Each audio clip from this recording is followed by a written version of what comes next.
Jesus replied, I am he. Judas, who betrayed him, was standing with them. When Jesus said to them, I am he, they stepped back and fell to the ground. Again he asked them, Who are you looking for? And they said, Jesus of Nazareth. Jesus answered, I told you that I am he. So if you were looking for me, let these men go. This was to fulfill the word that he had spoken. I did not lose a single one of them whom you gave me. Then Simon Peter, who had a sword, drew it and struck the high priest's slave and cut off his right ear. The slave's name was Malchus. Jesus said to Peter, Put your sword back into its sheath. Am I not to drink the cup that the Father has given me? And so the soldiers, their officer, and the Jewish police arrested Jesus and bound him. First they took him to Annas, who was the father-in-law of Caiaphas, the high priest that year. Caiaphas was the one who had advised the Jews that it was better to have one person die for the people. Simon Peter and another disciple followed Jesus. Since that disciple was known to the high priest, he went with Jesus into the courtyard of the high priest, but Peter was standing outside at the gate. So the other disciple, who was known to the high priest, went out, spoke to the woman who guarded the gate, and brought Peter in. The woman said to Peter, You are not also one of the man's disciples, are you? He said, I am not. Now the slaves and the police had made a charcoal fire because it was cold, and they were standing around it and warming themselves. Peter also was standing with them and warming himself. Then the high priest questioned Jesus about his disciples and about his teaching. Jesus answered, I have spoken openly to the world. I have always taught in synagogues and in the temple, where all the Jews come together.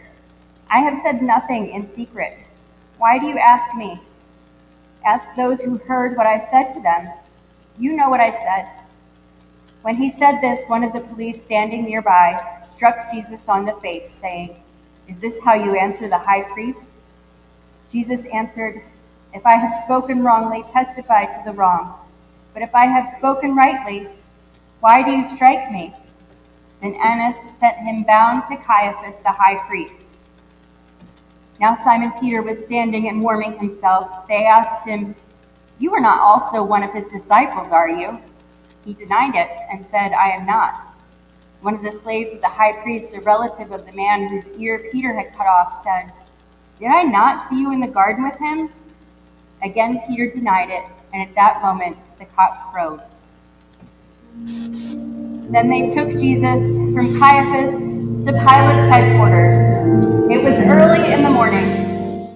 They themselves did not enter the headquarters so as to avoid ritual defilement and to be able to eat the Passover. So Pilate went out to them and said, What accusation do you bring against this man?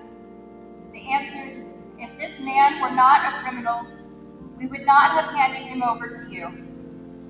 Pilate said to them, Take him yourselves and judge him according to your law. The Jews replied, We are not permitted to put anyone to death. This was to fulfill what Jesus had said when he indicated the kind of death he was to die. Then Pilate entered the headquarters again, summoned Jesus, and asked him, Are you the king of the Jews? Jesus answered, Do you ask this on your own, or did others tell you about me? Pilate replied, I am not a Jew, am I? Your own nation and the chief priests have handed you over to me. What have you done? Jesus answered, My kingdom is not from this world. If my kingdom were from this world, my followers would be fighting to keep me from handing over to the Jews. But as it is, my kingdom is not from here. Pilate asked him, So you are a king? Jesus answered, You say that I am a king. For this I was born, and for this I came into the world, to testify to the truth. Everyone who belongs to the truth listens to my voice. Pilate asked him, What is truth?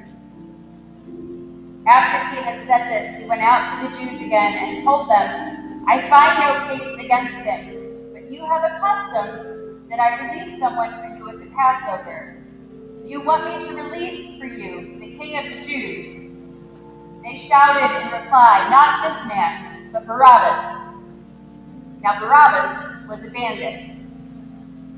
Then Pilate took Jesus and had him flogged, and the soldiers wove a crown of thorns and put it on his head, and they dressed him in a purple robe. They kept coming up to him saying, "Hail, King of the Jews!" and striking him on the face. Pilate went out again and said to them, "Look, I am bringing him out to you to let you know I find no case against him." So Jesus came out wearing the crown of thorns and the purple robe. Pilate said to them, "Here is the man." When the chief priests and the police saw him, they shouted, "Crucify him! Crucify him!" Pilate said to them, "Take him yourself and crucify him. I find no case against him."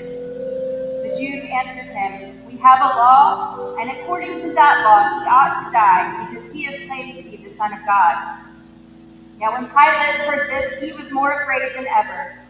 He entered his headquarters again and asked Jesus, "Where are you from?" But Jesus gave him no answer. Pilate therefore said to him, "Do you refuse to speak to me? Do you not know that I have power to release you and power to crucify you?" Jesus answered him, "You would have no power over me unless it had been given you from above. Therefore the one who handed me over to you is guilty of a greater sin." From then on, Pilate tried to release him, but the Jews cried out, "If you release this man, you are no friend of the emperor. Everyone who claims to be a king sets himself against the emperor." When Pilate heard these words, he brought Jesus outside and sat on the judge's bench at a place called the Stone Pavement, or in Hebrew, Gabbatha.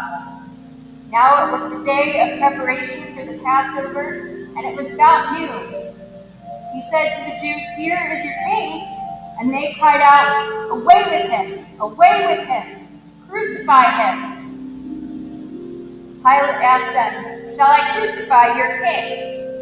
The chief priests answered, "We have no king but the emperor." And then he handed it over to be crucified. So they took Jesus, and carrying the cross by himself, he went out to what is called the place of the skull, which in Hebrew is called Golgotha. There they crucified him, and with him 2 others, one on either side, with Jesus between them. Pilate also had an inscription written and put on the cross. It said, "Jesus of Nazareth, the King of the Jews." Many of the Jews read this inscription because the place where Jesus was crucified was near the city, and it was written in Hebrew, in Latin, and in Greek.